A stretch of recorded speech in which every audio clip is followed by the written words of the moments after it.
As we mentioned, you can use them for both regression and classification. And again, the analogy I want you to have in the back of your mind is the k nearest neighbors. So what happens? We have to make decisions at each step to decide, if you remember the binning example, decide which bin you go in. And in the end, what we're going to do is make a decision that will lead us down to decide which neighborhood you belong into. So here's what happens to your feature space. Suppose you have two features. Say x1 is going to be our horizontal axis and x2 will be our vertical axis. In this case, the first decision here is going to be with x1 divided along this line.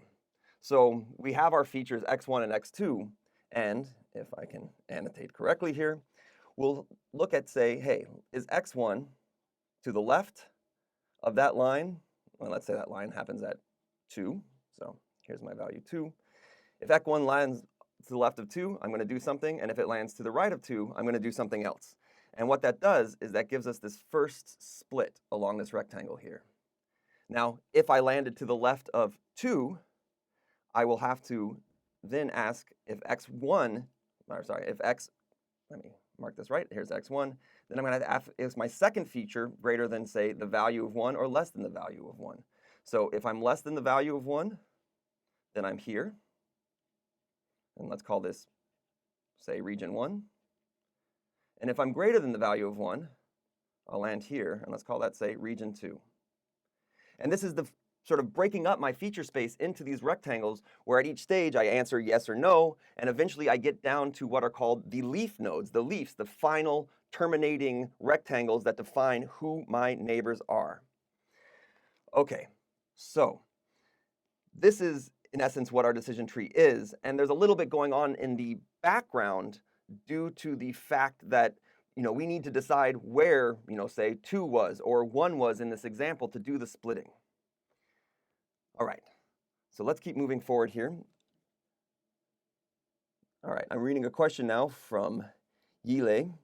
Does feature importance act the same as statistical significance of a specific coefficient? So to see if I can translate that question directly, what I think is being asked is if you're doing, say, a linear regression problem, there is some statistical significance of a coefficient that you attach to a particular feature that gives you the slope of that feature, maybe the impact of that feature on the target variable. Now, feature important here is a little bit different. So in a decision tree, you're actually able to talk about feature importance, which we will get to later in the slides, but feature importance has to deal with sort of how impactful was that feature in making the decisions, right? As we go down our tree, that feature may or may not have helped make these splits along the rectangles that we see in our feature space, and we were able to sort of add up how much that helped along the way to talk about how important that feature is in the decision. Now, that's not quite the same as a statistical significance that you would see in linear regression, but it does allow us to give some insight into the importance of each of these features along the way. And we have another question here from Alex. How do we decide how to make a decision? Like, why is the line for x2 cut at 1? Okay, so this is an excellent question because this talks about what we're trying to do. And again, let's take a step back. Let's think sort of the meta picture here when we've seen, in all of our machine learning models to this point, is basically what happens is we have some features or some parameters that we want to adjust, and the way we adjust them is saying, hey, there's a cost based on what our parameter values are, and we might want to say minimize that cost. And something similar is happening here. So what our algorithm is going to do is it's going to take each feature, and it's based on whether it's a classification problem or a regression problem. Let's say we're talking about regression, so in this case we can talk about the residual sum of squares of getting our answers wrong. That'll be the cost.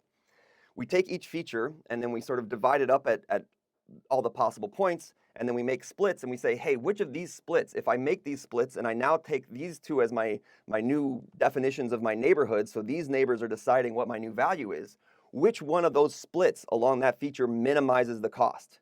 and I test that for feature 1, I test that for feature 2, I test that for feature 3, and then at the end of the day, one of those features and one of those splits is going to minimize my costs relative to all the other ones. And that will be the split I take. And then I repeat that iteratively in each of the sub-rectangles that I have. So hopefully that answers that question, and that is also something that we'll get to more in the slides, but we will absolutely be able to talk about that, and it's nice because it's intuitive as well, how this is being done, is we're just minimizing the cost by going through feature by feature and deciding where to split it.